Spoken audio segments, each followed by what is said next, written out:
रात गाऊं गोविंद दामोदर माधवेति। अंत काली मम सामने हो बंसी बजाते, मन को लुभाते गाता यही मैं तननाथ त्यागूं गोविंद दामोदर माधवेति।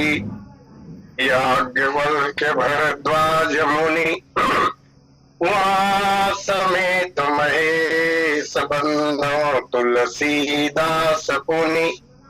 काग भुसुंडी खगेश सिया मांडवी उर्मिला श्रुति कीरति बरपाम। चार ललन चारो लली तुलसी करत प्रणाम। जानकी जीवनम वंदे मांडवी प्राणवल्लभम।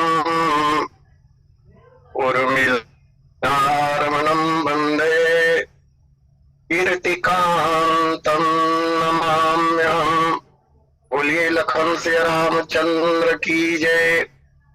अनंत अनंत अनंत कोटि ब्रह्मांड नायक कारण करुणा वरुणालय मर्यादा पुरुषोत्तम त्रिभुवन मोहन हमारे परम इष्ट श्री सीतारामचंद्र जी महाराज श्री राम कथा के आद्य आचार्य भगवान भूत भावन शंकर जी श्री सीताराम जी के चरण कमलों में नित्य अनुराग रखने वाले अंजनी नंदन हनुमान जी महाराज श्रीमद रामचरित मानस के प्रणेता गोस्वामी तुलसीदास जी महाराज श्री राम कथा सत्संग लिंक से जुड़े हुए समस्त समादरणीय महानुभावों, अर्चनीय वंदनीय पूजनीय माताओं तथा बहनों, इस पावन लिंक के संयोजक एवं संचालक आदरणीय श्री पटेल जी, आज के प्रथम लिंक के वक्ता पूज्य चरण पंडित दीक्षित जी महाराज एवं द्वितीय लिंक के वक्ता पूज्य बड़े गुरु जी। आइए भगवान की असीम अनुकंपा और आप लोगों की कृपा से जो समय प्राप्त हुआ है उस समय का सदुपयोग करने का प्रयास करें। कहे सी बहुरी रावण अवतारा, इस प्रसंग पर कल तक की कथा हुई। कल जैसा कि कथा के उत्तरार्ध में मैंने अनुरोध किया था, भगवान के अवतार की पृष्ठभूमि का निर्माण हो चुका है। जिन परिस्थितियों की आवश्यकता अवतार के लिए होती है उन परिस्थितियों का निर्माण भी हो चुका है। अस्तु आज श्रीमद रामचरित मानस के 84 प्रसंगों में से चतुर्थ प्रसंग, जिसके संबंध में उत्तरकांड दोहा 63 ख के पश्चात 9वीं पंक्ति पर काकभूषण जी महाराज गरुड़ जी से कह रहे हैं, प्रभु अवतार प्रभु अवतार कथा बोली गाई। ये चौथा प्रसंग है। ये तो प्रसंग बहुत विस्तार में है, लेकिन उतने विस्तार से यदि कथा कही जाए तो समय बहुत लगेंगे। एक दर्द मुख्य मुख्य बातों पर विचार रखते हुए हरि अवतार की कथा, भगवान के अवतार की कथा पर कुछ कहने का प्रयास होगा। प्रभु अवतार कथा पुनि गाई, तब शिशु चरित कहे सिर मन लाई। प्रभु अवतार की कथा चौथी कथा है और इसका विस्तार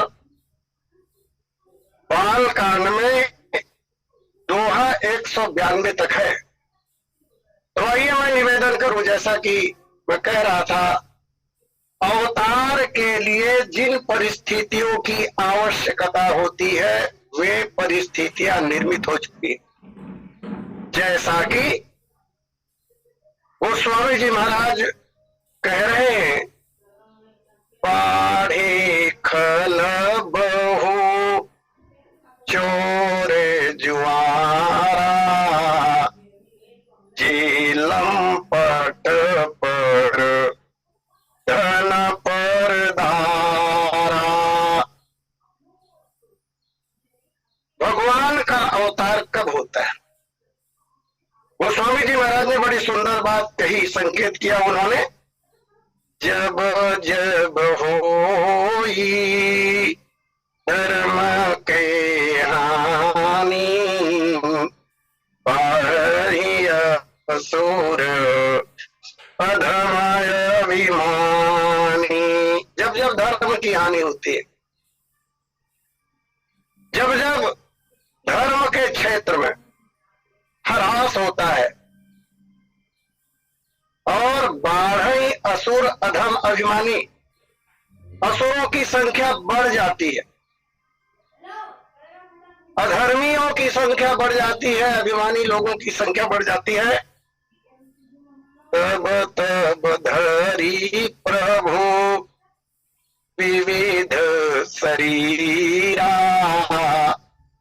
तब तब भगवान विभिन्न शरीर को धारण करके आते हैं। क्यों आते हैं? गोस्वामी जी महाराज कहते हैं, हरहि कृपा निधि सज्जन पीरा। सज्जनों की पीड़ा को हरने के लिए भगवान का अवतरण होता है। और श्री गीता जी में भी यही बात कही जा रही है। ऐसा लगता है कि मानस की चौपाइयां रूपांतरण हो गीता का। यदा यदा ही धर्मस्य, यदा यदा ही धर्मस्य ग्लानिर्भवति भारत, तभ्युत्थानम् अधर्मस्य तदात्मानं सृजाम्यहम्।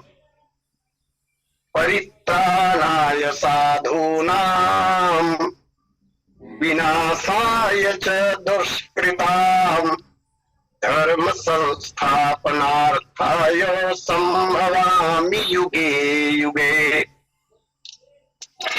तो जब जब धर्म की हानि होती है, एक शब्द आता है हानि और ग्लानि। इस पर आचार्यों ने बहुत कुछ कहा है, लेकिन मुझे उस पर कुछ नहीं कहना है। हानि और ग्लानि लगभग कह रहा हूं एक से अर्थ रखते हैं। वो स्वामी जी महाराज ने कहा कि जब जब हो धर्म का हानि, ये अवतार की भूमिका है। इन कारणों से भगवान का अवतार होता है। और गीता जी में भगवान कृष्ण कह रहे हैं, ग्लानिर्भवति भारत। हे अर्जुन, जब जब ग्लानि होती है, हानि का तात्पर्य नाश होना, क्षय को प्राप्त होना, अभाव हो जाना, अनिष्ट होना, नुकसान होना, क्षति होना, ये अर्थ है हानि का। और ग्लानि का जो अर्थ है साहित्य में, वो है दुर्बलता, उत्साह की कमी, खिन्नता, अरुचि और शिथिलता आदि आदि। तो धर्म की ग्लानि हुई, इसका मतलब यह हुआ कि धर्म के मार्ग पर चलने वाले लोग अत्यंत ही न्यून हो गए। धर्म से लोगों की रुचि हटती गई। अब धर्म से जब रुचि हटेगी तो अधर्म परायण होंगे ही।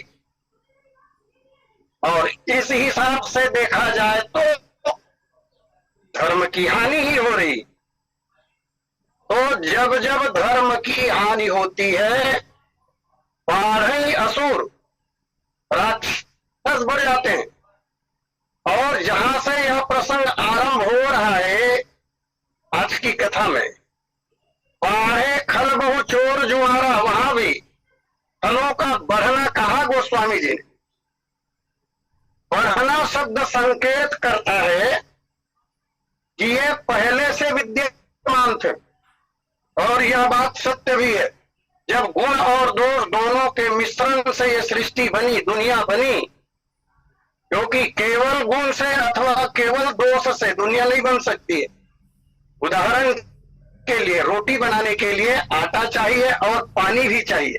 केवल आटा से रोटी नहीं बनेगी, केवल जल से रोटी नहीं बनेगी, दोनों चाहिए। इसी तरह गुण और दोष दोनों के मिश्रण से दुनिया बनती है, और जब गुण और दोष दोनों के मिश्रण से दुनिया बनती है तो दोषी स्वभाव वाले लोग भी तो रहेंगे इस दुनिया में। गुण रहेगा तो दोष भी तो रहेगा। इसलिए गोस्वामी जी महाराज संकेत करते हैं कि बाढ़े खल, खल पहले से ही थे। हाँ, ये बात जरूर थी कि पहले इनकी संख्या अत्यंत न्यून थी, अच्छे लोगों की संख्या बहुतायत, खलों की संख्या कम। अब रावण के शासन काल में उनके प्रभाव के कारण इनकी संख्या में वृद्धि हो गई, इसलिए बाढ़े खल। अब ये खल जो शब्द है, इसके संबंध में अध्ययन से प्राप्त होता है एक जानकारी मुझे बहुत अच्छी लगती है। खल शब्द जो है वो प्रत्याहार विधि से दो अलग अलग शब्दों से मिलकर बना है। एक शब्द है विशिख, जिसका अर्थ होता है बाण, एक प्रकार की घास भी होती है, लेकिन यहाँ बाण के अर्थ में प्रयोग किया गया है विशिख। और दूसरा जो शब्द है वो है ब्याल, ब्याल कहते हैं सर्प। तो विशिख का आखिरी अक्षर ख ले लिया गया और ब्याल का आखिरी अक्षर ल ले लिया गया, और इन दोनों वर्णों को मिलाकर एक नया वर्ण बनाया गया प्रत्याहार विधि में। यह है खल। विशिख और ब्याल के अंतिम वर्णों को लेकर। इसका तात्पर्य यह हुआ, विद्वान लोगों का ऐसा मत है और यह बात सत्य भी है, प्रयोगशाला में दो अलग अलग वस्तुओं को यदि मिला दिया जाए तो उनके मिलने से, मैं विज्ञान का विद्यार्थी नहीं हूं इसलिए ठीक शब्द नहीं बोल पाऊंगा, आप आशय समझ लेंगे। दो तत्वों को जब मिलाया जाता है तो उससे कोई तीसरा चीज जो बनता है वो उन दोनों से ज्यादा विस्फोटक होता है, ज्यादा पावरफुल होता है। ठीक इसी तरह विशिख और ब्याल, इन दोनों शब्दों के अंतिम वर्ण से प्रत्याहार विधि के द्वारा जब खल शब्द का निर्माण हुआ तो ये खल जो होते हैं ये, इनमें बाण के और सर्प के दोनों के गुण आ जाते हैं, और दोनों के गुण आ जाने से पृथक पृथक रूप से अगर तुलना करेंगे तो ये बाण से भी ज्यादा खतरनाक होंगे और सर्प से भी ज्यादा खतरनाक होंगे, क्योंकि दोनों के गुण मिले हुए हैं इनमें। और वास्तव में देखा जाए, खल कहते हैं दुष्ट, ये दुष्ट क्या नहीं करते। हमारे शास्त्रों में एक सुंदर श्लोक गाया, बहुत अच्छा लगता है वो श्लोक और उसका भाव। खल किसे कहते हैं? दुष्ट को। तो दुष्ट कौन है? विद्या विवादाय धनम मदाय शक्ति परेशान पर पीड़नाय। थोड़ी सी विद्या प्राप्त कर लेने के बाद विद्या विवादाय, थोड़ी सी विद्या मिल गई, थोड़ा पढ़ लिया, थोड़ी जानकारी हो गई, अब लगे विवाद कर। विद्या प्राप्त करने का उद्देश्य विवाद को मिटाकर संवाद स्थापित करना होना चाहिए, लेकिन विद्या प्राप्त करने के बाद यदि विवाद के ऊपर विवाद हो रहे हो, जैसा कि आज देखने में सुनने में आ रहा है, इतने समाचार विवादों से भरे हुए, और तो विद्या प्राप्त करने के बाद जहां विवाद नहीं होना चाहिए अथवा जहां विवाद है नहीं, वहां भी लोगों ने विवाद खड़ा कर दिया। रामचरितमानस की बहुत सी चौपाइयां विवादित हो गई, जबकि मानस की कोई भी चौपाई क्या, एक शब्द और शब्द भी क्या, एक वर्ण भी विवाद का विषय नहीं। ऐसा विद्वानों का मत है।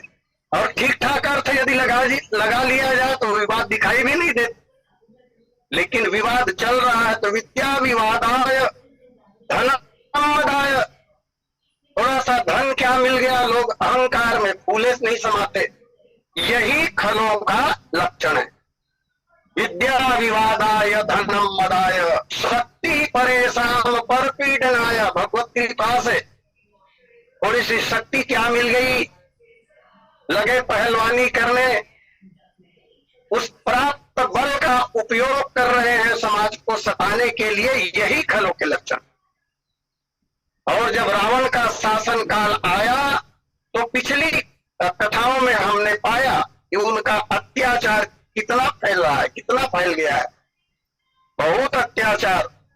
उनके अत्याचार से सारा संसार संतप्त है।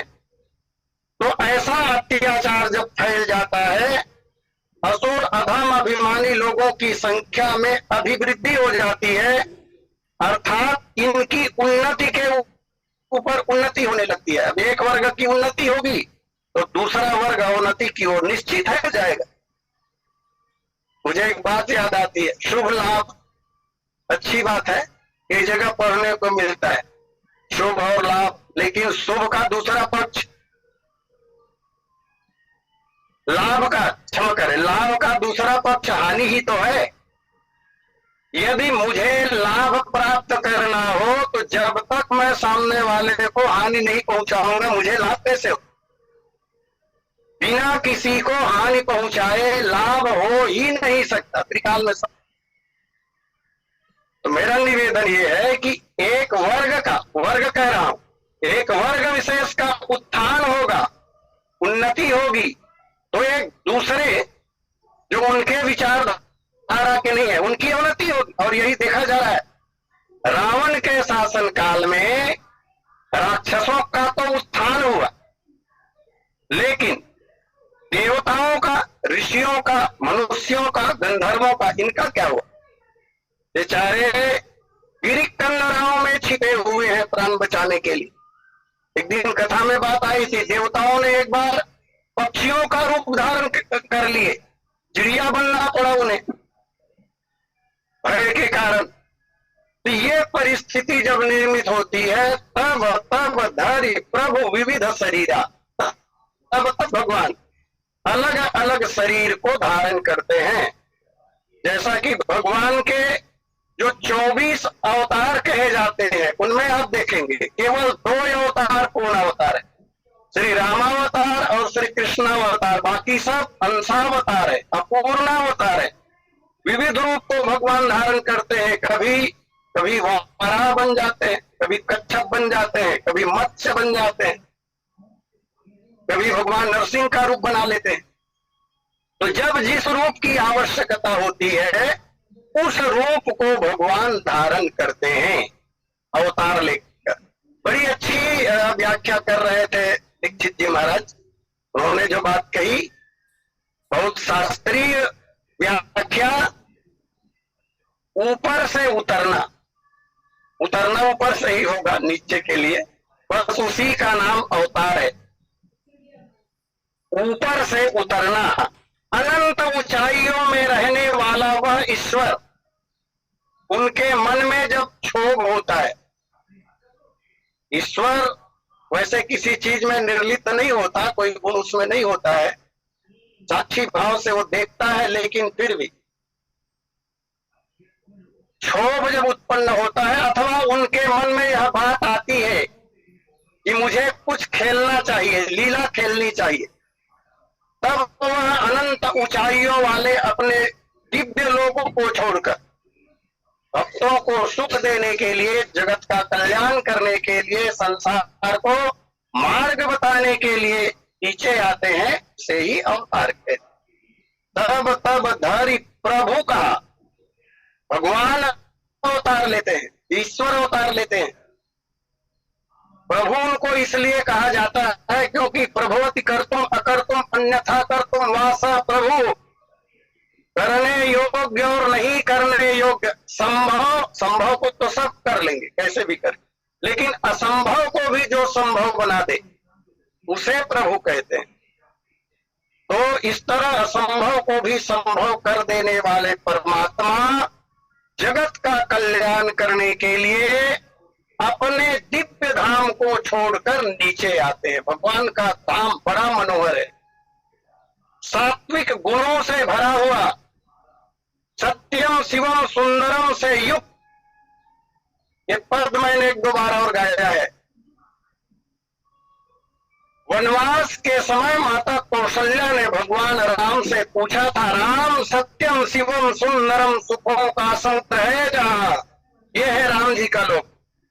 सत्यम शिवम सुंदरम सुखों का समुद्र है जहां, ऐसे दिव्य धाम राम बिसराए क्यों, आना था मही में तो कहीं भी राम आते तुम, छोड़कर विश्व को अवध भोर आए क्यों। पुत्र जो बनना था गेह अवधेश के, तो भैरव हमारे राम भाग्य में भुलाए क्यों। नरेंद्र सुता कैकेयी रानी के कोख छोड़, मुझ कौशल्या अभागिन के मुख राम आए क्यों। भक्तों को सुख देने के लिए भगवान आते, तरहि कृपा निधि सज्जन पीरा। और यही बात भगवान माता कौशल्या से कह रहे हैं। माता कौशल्या की बातों को सुनकर भगवान के नेत्रों से अश्रु की धारा बह चली। नैनन में नीर भरी, नैनन में नीर भरी बोले रघुबीर, मां तुम्हें न आता देह धरी तो फिर आता कौन। गौतम दिया को पग धूरी दे उठाता कौन, कौन जाय केवट की सुधि अपनाता कौन। कौन जाय दीन गिद्ध की गति को बनाता, और सबरी के जुठानी बेर मांगी मांगी खाता कौन। मंजुल मान नाता मुझे यहाँ खींच लाया, मैं न आता माता तो ये नाता निभाता कौन। इसलिए गोस्वामी जी महाराज कहते हैं, तब तब धरी प्रभु विविध शरीरा, रहे कृपा निधि सज्जन पीरा। अवतार लेते हैं भगवान। परिस्थिति क्या, तो बाढ़े खल, बहु चोर जुआरा। चोर और जुआरी लोग, चोर उचक्के लोग जब बढ़ जाते हैं, चोर और जुआरी लोगों को एक जगह रखा गोस्वामी जी ने, क्योंकि चोर लोग प्रायः जुआरी होते ही, और दोनों का उद्देश्य एक ही होता है, पराये धन का हरण करना, बहुत कम श्रम के द्वारा अधिक से अधिक धन प्राप्त करना, किसी के खून पसीने की कमाई को यूं ही लूट लेना। यही इनका धर्म है, यही इनका अभिप्राय है, यही इनका कर्म है।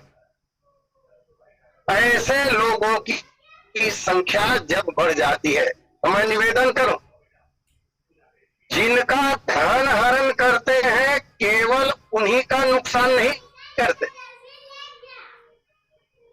ये पापी चोर और जुआरी लोग जिनका धन हरण करते हैं, उनका तो नुकसान करते ही करते हैं। ये जहां जहां जाते हैं, जहां जहां रुकते हैं, जहां जहां इनके कदम पड़ते हैं, वहां वहां पर अपने गलत संस्कारों को छोड़ते हुए चलते हैं। जमीन में भी अच्छे और बुरे संस्कार आते हैं। यही कारण है कि अनजाने स्थान पर भी यदि कभी हम चले जाएं, तो कुछ स्थान ऐसे होते हैं जहां जाने पर आनंद की अनुभूति होती, अच्छा लगता है, और कुछ स्थान ऐसे होते हैं जहां जाने पर अच्छा भाव मन में पैदा नहीं होता, विचार बदलने लगते हैं। इसका कारण क्या है? तो इसका कारण यही है कि भूमि का संस्कार बदला हुआ है, गलत संस्कार। ये जहां जहां जाते हैं वहां वहां पर धरती को गलत संस्कार देते हैं, और फिर अन्य अच्छा व्यक्ति भी वहां गया, पांव रखा तो उनके विचार बदल जाएंगे। ऐसी कई घटनाएं देखने को मिलती है।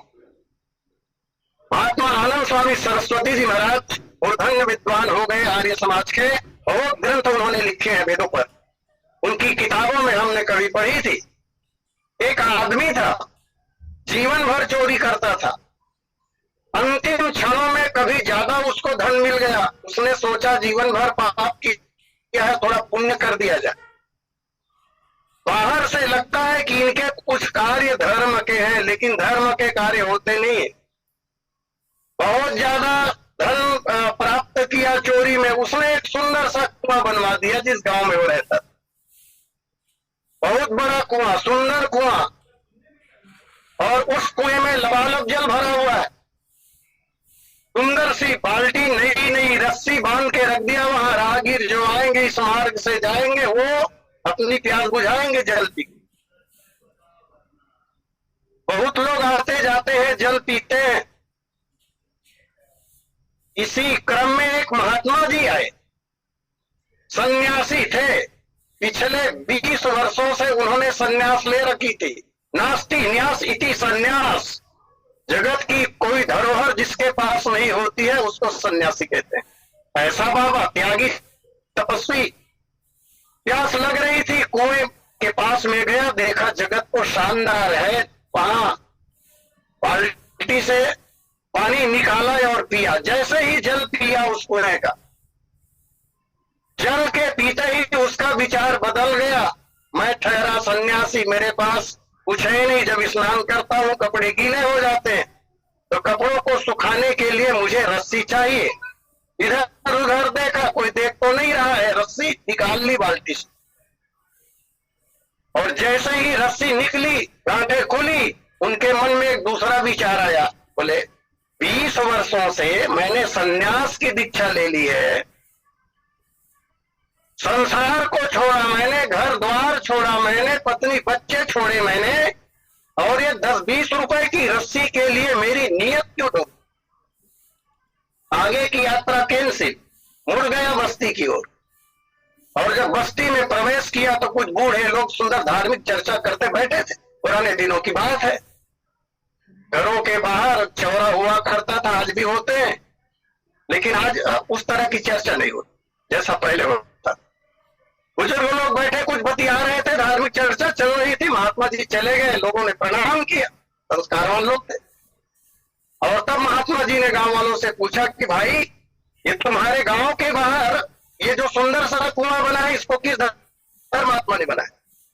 उन लोगों ने कहा महाराज कहाँ धर्मात्मा, वो तो एक चोर था, जीवन भर चोरी किया, आखिरी में सोचा ज्यादा धन मिल गया तो जीवन भर पाप किया है मैंने, आखिरी में थोड़ा धर्म कर दूं, कुआं बनवा दी। तब बात समझ में आई सन्यासी। बोले चोरी के धन से बनाए गए कुएं का जल पीने के कारण ही मेरे मन में चोरी करने की वृत्ति जागी।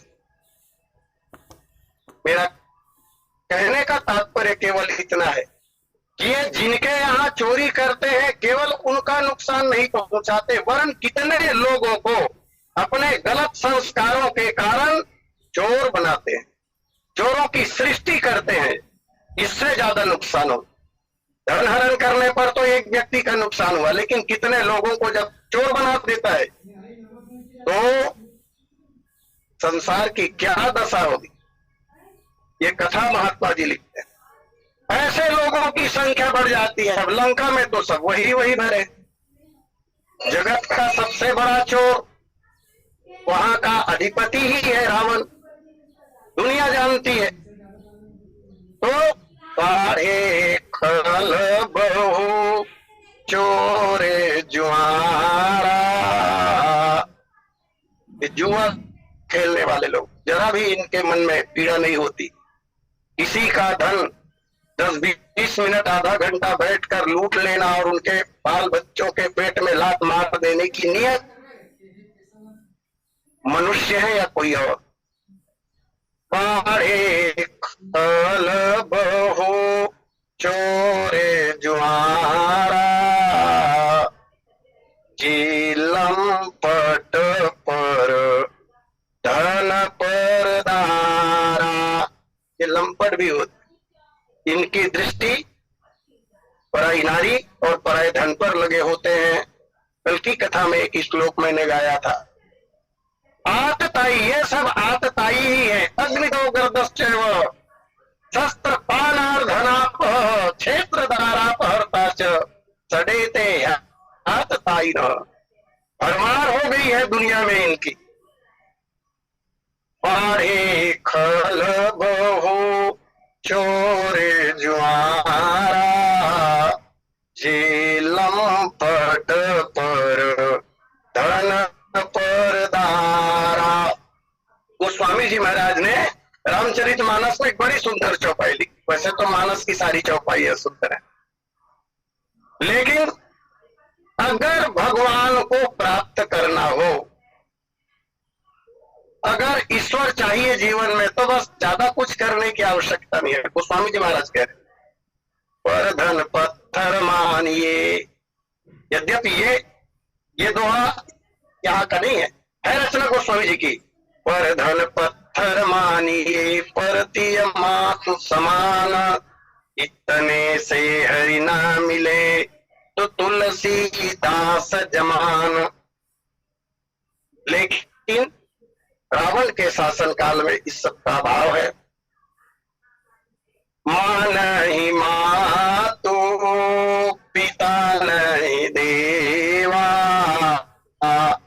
साधु न सन कर वही सेवा। संसार में लोगों की वृत्तियां बदल चुकी हैं इनके प्रभाव के कारण। माता पिता का सम्मान नहीं करते लोग, माता पिता को मानते ही नहीं है, जबकि वेद ने प्रथम देवता माता को ही कहा। मातृदेवो भव, पितृदेवो भव, अतिथि देवो भव, आचार्य देवो भव। माता प्रथम देवता है। जिस माता की कृपा से, जिस माता के प्रसाद पर्यंत हमारी सत्ता है, हमारा अस्तित्व है, उस माता पिता को नहीं मानना। मां नहीं मातु पिता नहीं देवा, देवता देने का काम करते हैं। समग्र सृष्टि में जो कुछ भी है ये सब देवताओं का दिया हुआ ही है, हमारे कल्याण के लिए, हमारा जीवन यापन करने के लिए उन्होंने दिया है, इसलिए वो देवता कहलाते हैं। ऐसे लोगों के प्रति हमें कृतज्ञ रहना चाहिए। लेकिन रावण के शासन काल में सब लोग कृतज्ञ हैं, उपकार कोई नहीं मानता। मां नहीं मातु पिता नहीं देवा, साधु न सन कर वही सेवा। साधु महात्माओं से सेवा लेते हैं, जबकि शास्त्र कहता है साधु महात्माओं की सेवा हमें करनी चाहिए। तो जिनकी सेवा करनी चाहिए उनसे सेवा ली जा रही है। संसार के अन्य साधुओं की तो बात छोड़ दीजिए, ब्राह्मण देवताओं की चर्चा ही क्या। भगवान ब्रह्मा से सेवा ले रहे हैं, भगवान महादेव से सेवा ले रहे हैं, बाकी की क्या गिनती है। भगवान शंकर माता पार्वती से कहते हैं, देवी संकेत हम लोगों के लिए, जिन्हें के आचरण भवानी किसी चर सब प्राणी। यहां निवेदन करूं मैं, इस पंक्ति के दूसरे चरण में सब प्राणी लिखा हुआ है, ते जानो निशिचर सब प्राणी। और मानस जी की पुरानी प्रतियों में सब शब्द नहीं है, वहां पर सम है। राक्षसों के समान समझना चाहिए, दोनों अर्थ में कहीं गड़बड़ी नहीं है, अर्थ बिल्कुल ठीक बैठता है, चाहे सब रहे चाहे सम रहे। जिन्हें के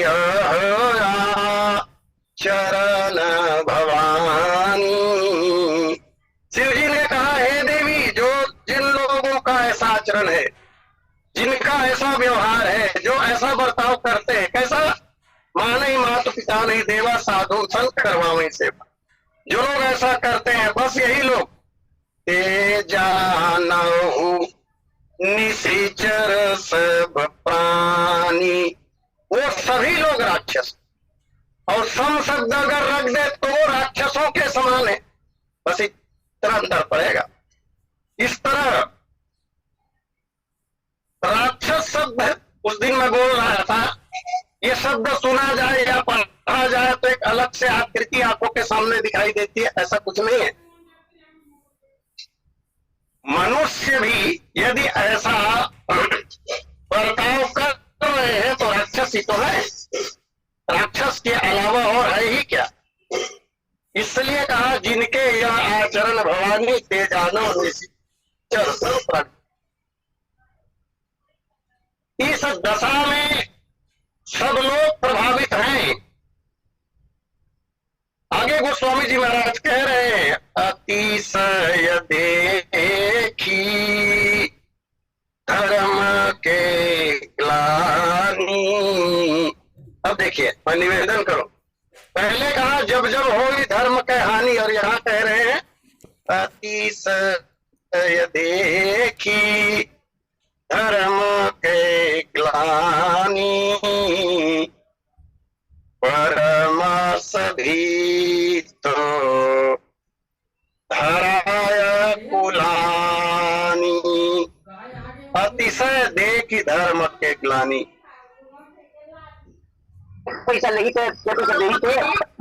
धर्म की अत्यधिक ग्लानि को देखकर, धर्म के क्षेत्र में अत्यधिक नुकसान जब होने लगा, अर्थात अधर्म बढ़ गया जब ज्यादा, तब पृथ्वी व्याकुल हो रही।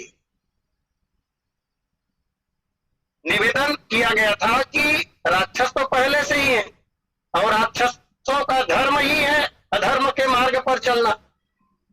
तो जब तक इनकी संख्या कम थी और ये अधर्म का आचरण कर रहे थे, तब तक पृथ्वी सहन कर रही थी, पृथ्वी सह ले रही थी। लेकिन जब इनकी संख्या बहुत अधिक बढ़ गई, तब पृथ्वी व्याकुल हो रही।